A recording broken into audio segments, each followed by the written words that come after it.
decision on whether to supply Tomahawk missiles to Ukraine or sell them to NATO and let them sell them to Ukraine? Yeah, I've sort of made a decision, pretty much. If you consider, yeah, I think I want to find out what they're doing with them. Yes.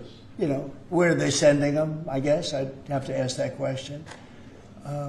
That war should never have started. This is my video update on this Tuesday afternoon, October the 7th, coming to you from Moscow. Let's talk about some news. And let's start things off with Trump and the Tomahawk missiles. So U.S. President Trump was taking questions from reporters in the Oval Office, and one journalist asked Trump about the Tomahawk missiles and if he had made a decision about sending Tomahawk missiles to Ukraine, or if he's going to sell Tomahawk missiles to NATO, and then NATO's going to sell those missiles to Ukraine. And Trump's response to the reporter is that he has pretty much made a decision on the Tomahawk missiles, but he also said that he has some questions left before he makes his final decision. He wants to ask where the missiles are going, and what they're going to be used for. That is what Trump told the reporter. One sec. I want to find out what they're doing with them and where they're sending them, I guess. I want to find out what they're doing with them, the Tomahawk missiles, and where they're sending them, I guess.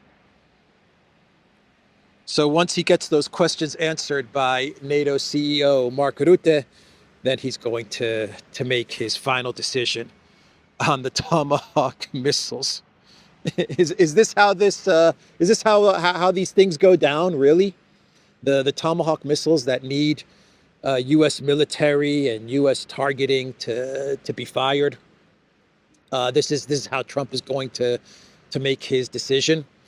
I'm going to sell these missiles to NATO, but before I sell the missiles to NATO, I need to ask Rutte where they're going to ultimately end up and what they're going to do with these missiles. Really, Trump? Is this what you're trying to tell us? Okay, yeah, I buy that. I buy that statement from Trump. I believe it. I believe that before Trump makes the final decision on Tomahawk missiles, he's going to call Mark Rutte and just ask him a couple of questions. Before I sell you these Tomahawk missiles, Mark, can you just tell me what you're going to ultimately do with these Tomahawk missiles? Are you going to sell them to Ukraine? Are you going to give them to Ukraine? And are you going to allow Ukraine to fire those missiles into Russia, into pre-2014 Russia deep strikes into the Russian Federation? Is that what the plan is, Mark? Mr. President, yeah, that's the plan. Okay, thank you, Mark. I'm going to make my final decision in the next couple of days. Yeah, that's how these things get done, right? Nonsense, man. Absolute nonsense. I can't imagine anyone is buying that statement from Trump. So obviously he's made a decision on the Tomahawks.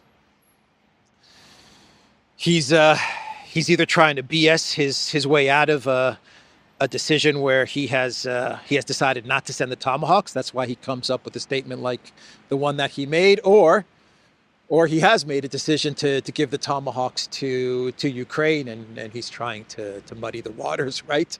That's the only way you can explain that statement from Trump. One of the two. Either he's given the missiles and he's trying to muddy the waters, or he's not going to give the missiles and he's trying to play dumb, right? I need to call Mark Rutte and just ask a couple of questions, okay? He also said in the statement that he's not trying to escalate, right? I'm not trying to escalate things. And then he went on to say the war would have never happened if I was president, and all the other stuff that he usually says. So that was his statement about the Tomahawk missiles. Keep in mind that Russian President Vladimir Putin has now said twice, once at Valdai and once speaking to Pavel Zarubin, the Kremlin reporter, that Tomahawk missiles going to Ukraine and fired into Russia would be, without a doubt, the United States launching missiles into the Russian Federation, because the Tomahawks, they have to be fired by the U.S. military, and they need U.S. military targeting and all of those other things. So Putin said that this would be a huge escalation, and this would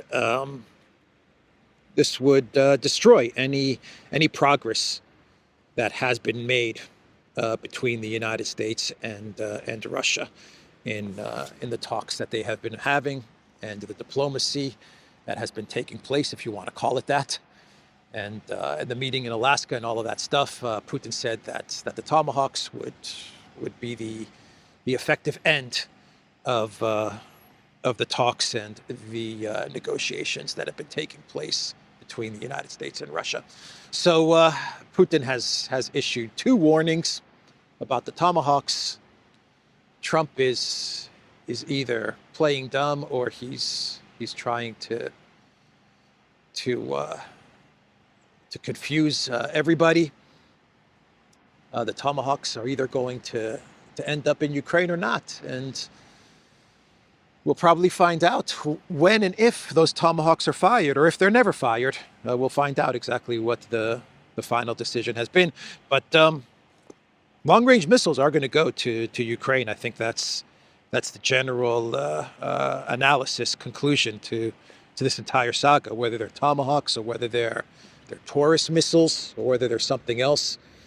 Long-range missiles are going to be used by the collective West, by NATO, to try and strike energy facilities deep inside of Russia, and that in and of itself is going to be a huge escalation.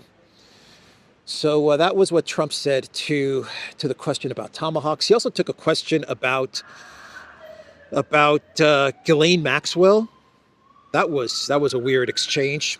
So Maxwell's appeal was rejected. So she's trying to get out of jail, and the appeal was rejected by a court. And Trump was asked about this, and once again he was playing dumb, man. He was playing dumb. He's like, Ghislaine Maxwell, who? I haven't heard that name. He said, I haven't heard that name in a long time. Oh, really? Is that what happened? A court rejected her appeal? Okay, he said. I'm going to have to ask the DOJ about that. That was his response to the question about Ghislaine Maxwell. Say it. The Supreme Court is back and said that they rejected today an appeal by Ghislaine Maxwell to overturn her conviction. That means her only chance of getting out of prison is a pardon from you. Is that something you're... Who are we talking about? Ghislaine Maxwell. I haven't heard the name in so long. I can say this, that I'd have to take a look at it. I would have to take a look. Did they reject that? She wanted to appeal her conviction. And what happened? They said that they were not going to hear her appeal. I see. Well, I'll take a look at it. I will speak to the DOJ. I wouldn't consider it or not consider it. I don't know anything about it. So, but I'll speak. I will speak to the DOJ. Why would she be a candidate for clemency, sir? I don't know. I mean, I'd have to speak to the DOJ. I'll look at it. I have a lot of people who have asked me for pardons. I call him Puff Daddy has asked me for a pardon. But she was convicted of child sex trafficking. Yeah, I mean, I'm going to have to take a look at it. I'd have to ask DOJ. I didn't know they rejected it. I didn't know she was even asking for it, frankly. He was also asked about Venezuela. We're getting some news about what's going on with Venezuela, and it does look like the Trump administration has decided to break off any and all diplomacy that has been taking place with Venezuela and Maduro. Grenell was actually in some talks with Maduro, and the reports are that Grenell was trying to negotiate some sort of a Maduro exit to prevent some sort of U.S. military operation in Venezuela, and it looks like those talks are going nowhere, or have gone nowhere. The Trump White House has said that they're very frustrated with the progress of the talks between Grenell and Maduro. Sounds familiar? Trump White House is frustrated with the talks. It's the same messaging that we're getting from the Trump White House, or that we have gotten from the Trump White House with the talks that have been going on with Putin, right? Trump is very frustrated. Anyway, they put out the same message with regards to Venezuela. Trump is very frustrated with things, and they have made a decision now to break off all diplomacy with Venezuela. And the reports are, according to the New York Times, that this could pave the way for some sort of a regime change, a forced regime change of Nicolas Maduro. The New York Times said the U.S. president had grown frustrated that Maduro would not voluntarily relinquish power, and the Venezuelan officials continued to deny involvement in drug trafficking. The paper reported that officials have described multiple military options for escalation, which could also include plans designed to force Maduro from power. According to the New York Times, before diplomatic channels were severed, Grenell was trying to make a deal that would avoid a larger conflict and give American companies access to Venezuelan oil. However, U.S. Secretary of State Marco Rubio found the efforts unhelpful and creating confusion. Right. The U.S. was basically telling Maduro to step down and to hand over Venezuela to the United States and to big oil. It's all about the oil, and it looks like Maduro was saying no chance, and so Trump grew frustrated. Rubio grew frustrated, and now it looks like they are going to move forward with the regime change military operation option when it comes to Venezuela. So let's shift gears and talk about Germany and the BlackRock Merz administration, which is now saying that the retirement age in Germany has to increase to 73 years old. Germany's pension and social security system on the verge of collapse. Germany has proposed raising the retirement age to 73 to prevent the collapse of the pension system.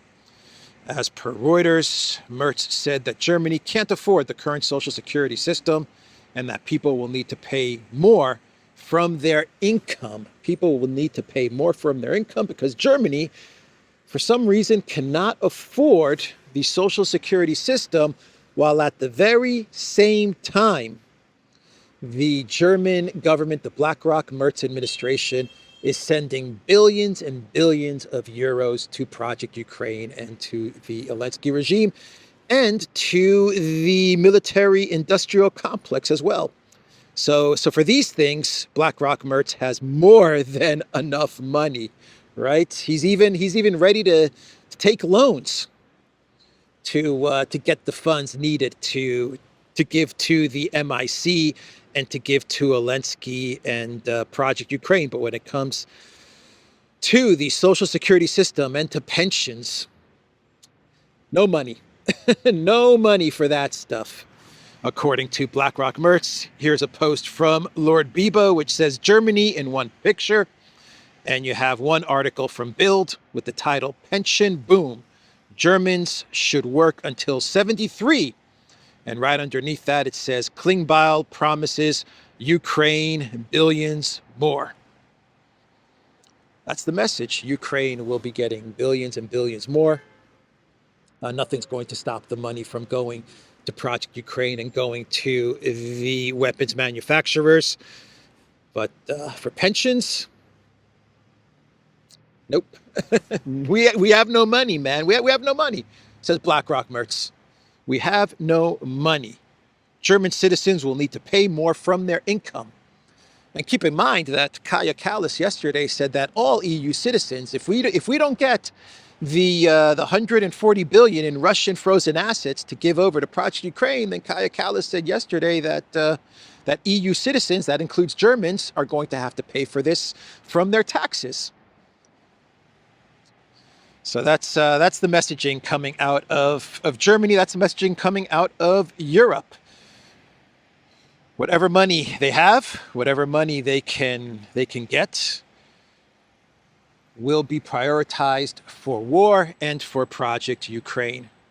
Everything else, You're going to have to pay for that from your income, and we're going to tax you more. We're going to tax you more, and you're going to have to reach into your pockets, EU citizens. So, Macron, an update on the lame duck known as Emmanuel Macron. That is what the UK Times is calling him. Macron is a lame duck running out of options. And so we had a bit of a twist from the saga, the crisis playing out in France from Prime Minister Lecarnou's resignation, 27 days in office, and Lecarnou resigned, and this caused all kinds of turmoil and headaches for Emmanuel Macron and for France.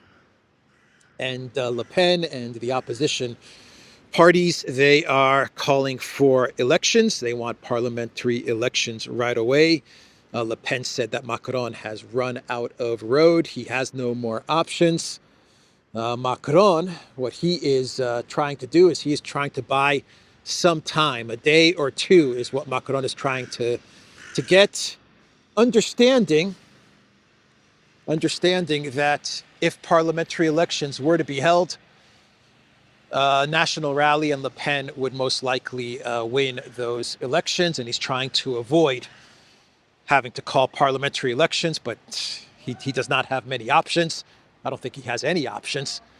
But what Macron has decided to do is he has decided to try and buy 2 more days. And so he can figure things out. Macron is going to try to figure a way out of this. Good luck with that, Macron. He asked Lecarnou to stay on as prime minister at least until Wednesday and to try and work out some sort of a solution with the government. And Lecarnou said, "Okay, I'll stay on until Wednesday, and I will continue to try and have talks with the opposition parties and try to get some stability in the French government, in your administration, Macron." But it's all about Macron trying to buy even a precious day or two so he can try to figure out a way to avoid having to call elections in France. Even the super pro-EU globalist Politico is calling this whole thing, what is playing out in France, a farce. They're calling it a French farce. Macron accepts PM's resignation, then tasks him with emergency talks. Macron has no good cards left and appears to be playing for time as France's political and economic crisis escalates. The opposition parties, by the way, when they heard of Macron's plan to try and get another day or two by having Lecarnou stay on until Wednesday and try to figure out a way out of this crisis and a way to avoid elections, the opposition parties, they said, no way. They said, no way, we are done with this administration, Macron. We want elections now. And we're not only talking about Le Pen's party, we're talking about pretty much all the opposition parties in France. They are not going to give Macron any space to try and get out of this mess. Let's move on. They are just trying to buy time. It's ridiculous. It's melodrama. Let's stop this, said Green lawmaker Sandrine Rousseau. Trust is broken, said Agnes Evren, a senator and spokesperson for the Conservatives, Les Républicains, a party that had been part of Lecarnou's government. So you're probably asking yourself, with all of this going on in France and Macron's meltdown, you're probably asking yourself, what does Dmitry Medvedev have to say about all of this? Well, you asked, and I shall deliver. Here is what Medvedev posted on Macron's meltdown. Record: France's government lasted 14 hours because France has no president. Just Kiev's brilliant advocate, Germany and Britain's buddy, Africa's chatty arbiter. But Macron doesn't care about France. Even our Cossacks, horses entering Paris in 1814, would do his job better. That was what Medvedev had to say about Macron's trouble. Alenski curse. Alenski curse. Yeah, this is an Alenski curse. No doubt about it. Le Carnu, he did shake Alenski's hand. He did meet with Alenski. He actually traveled to Kiev. He took the train, the midnight train going anywhere to Kiev. And he met with, Le Carnu met with the Green Goblin, shook his hand, and this is without a doubt an Alenski curse moment. The Alenski curse is undefeated, man. Undefeated. And this is a big Alenski curse. Le Carnu is a big Alenski curse. And perhaps the takedown of Macron's government is a massive Alenski curse.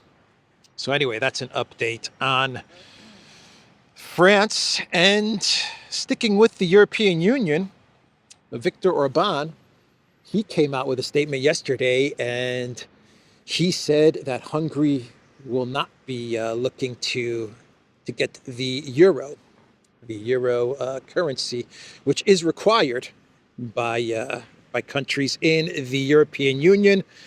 When you enter the European Union, it is understood, it is required that you are eventually going to get rid of your own currency and to adopt the terrible euro.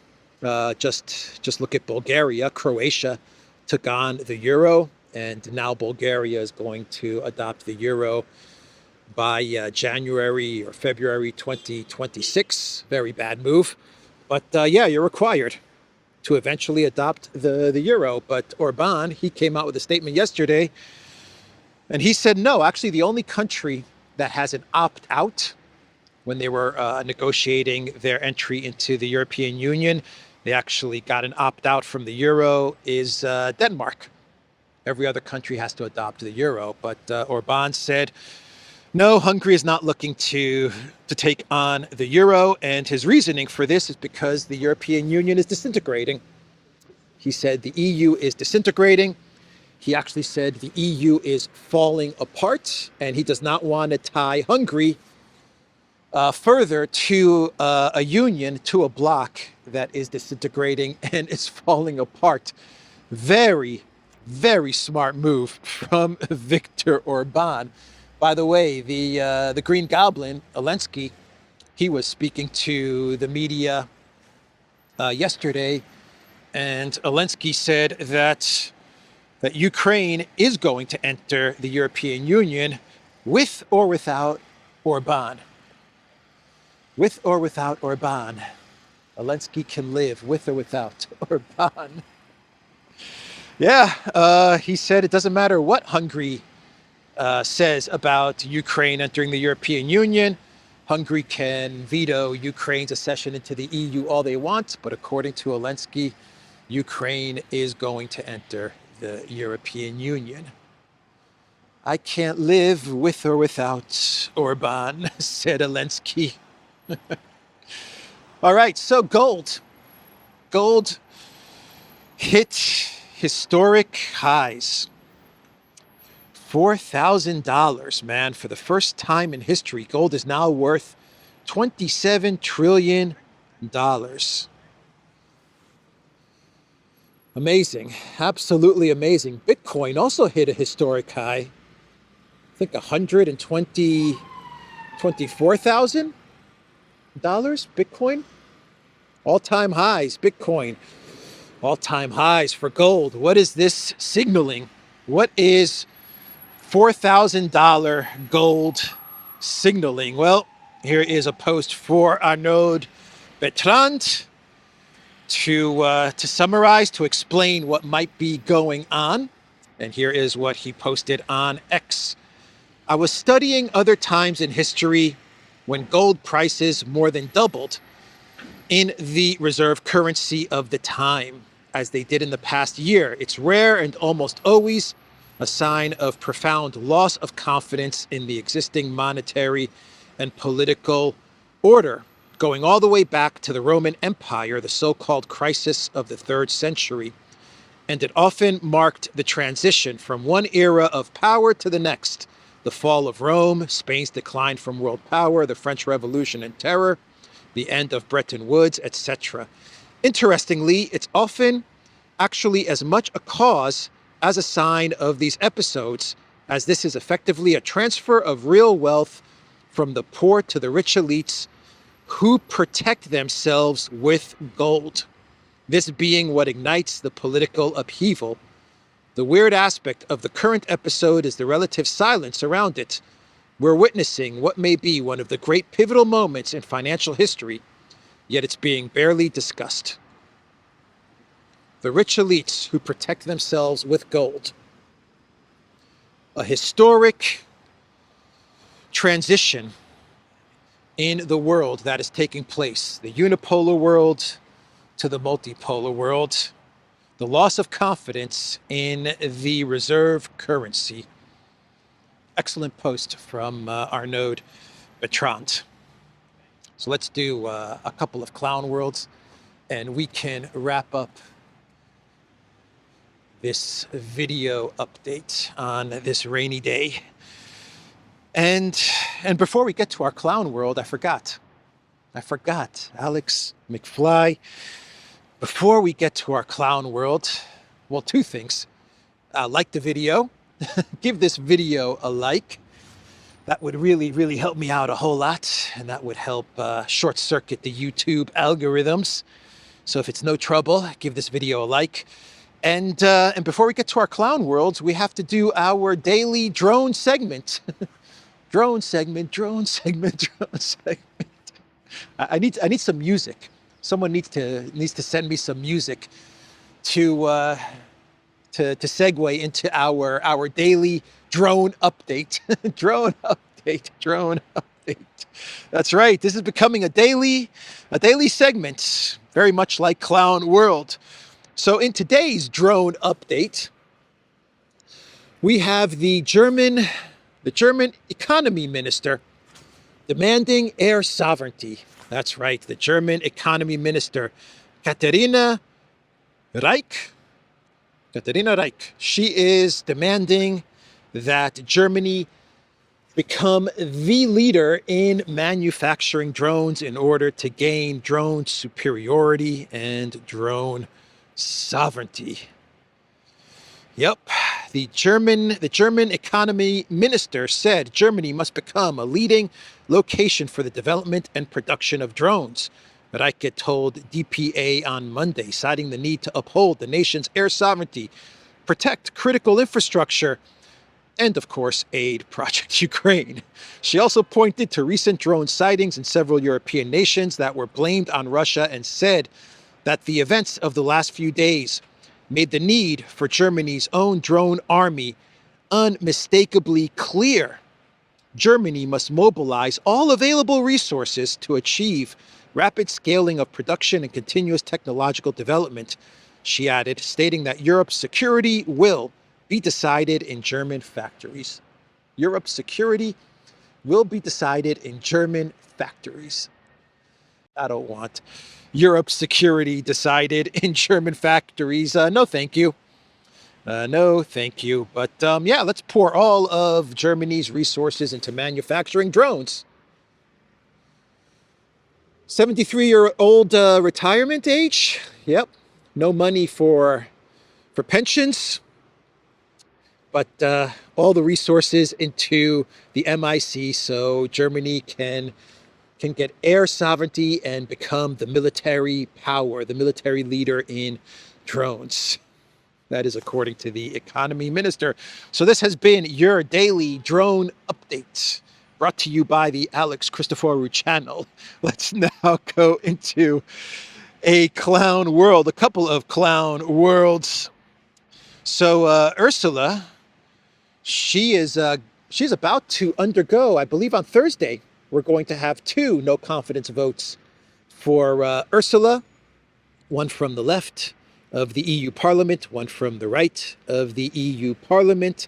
They're very upset with Ursula's stance with Gaza, basically that she has done nothing. The European Union has done nothing to help the people in Palestine, to stop the genocide, or to to try and lift the blockade or anything. She hasn't done anything when it comes to Gaza, the European Union. So the left is calling a no confidence vote because of that. The right is calling a no confidence vote because of Ursula's missing text messages when it comes to the whole negotiating of the jabs with Pfizer, when she negotiated the jabs, and the text messages with Burla that have disappeared, and also the text messages with her negotiations with South America, with Mercosur, that deal, the text messages that she doesn't want to disclose with that as well. Well, they disappear. So the text messages with Burla, those have disappeared, and the text messages with Mercosur, those are disappearing messages. So two different cases. In one case, the messages have gone missing, and in the other case, Ursula was sending automatically disappearing messages anyway, whatever. They're upset with Ursula's lack of transparency. So she's going to most likely come out of the confidence votes. She'll be okay, and she'll remain as the commissioner. But yesterday she gave a speech, and she talked about Putin's statements at Valdai, and she said that now more than ever, the EU needs to be unified behind Ursula's leadership, behind her leadership, because she claims that Putin is trying to break up the European Union. And she said that everyone needed to listen to Putin's statements at Valdai, because Putin was actually blaming the European Union for provoking the conflict in Ukraine, or playing a role in the conflict and the escalation in Ukraine. And look at what happened in Sochi just last week, where Putin gave his annual Valdai Club speech. We should listen very carefully to his words. He put the blame on Europe for his continued war of aggression in Ukraine. He crowed about what he coined as the cracks of the edifice of Europe and the shaken unity within our union. He's not hiding his contempt for our union and the foundation it is built on, and he is not hiding his glee and support for all of his obedient friends in Europe who are doing his work for him. This is the oldest trick in the book. Sow division, spread disinformation, create a scapegoat, all to turn Europeans against each other, to try to lower our guard while we fight each other, to weaken our resolve and our resilience. This is a trap, and we simply cannot fail for it. So she said that in her speech. But anyway, the clown world is Ursula. She was speaking about AI First at another event, and AI First is the European Union's initiative, another initiative, a fund, a plan where the EU is going to pour a lot of money in creating AI First centers, right? AI First centers for doctors, for medicine, for various other things, all across Europe, right? This is her AI First initiative, and well, I'll just play the video, because as she was talking about this, people in the audience were unimpressed. They were unimpressed, and there was one person clapping as she announced Europe's AI First initiative, followed by a creepy laugh from Ursula. So let me play you the video, and then we'll move on to our next and final clown world. Next week, we are presenting an Apply AI strategy. It is based on a simple yet transformative principle, and that is AI First. I think this is worth an applaud. I heard the one and only person there.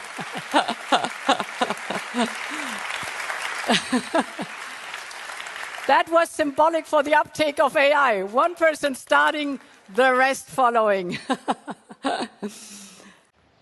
So that's Ursula talking about AI first. I don't know how she's going to pull off the EU's AI first initiative with such expensive energy.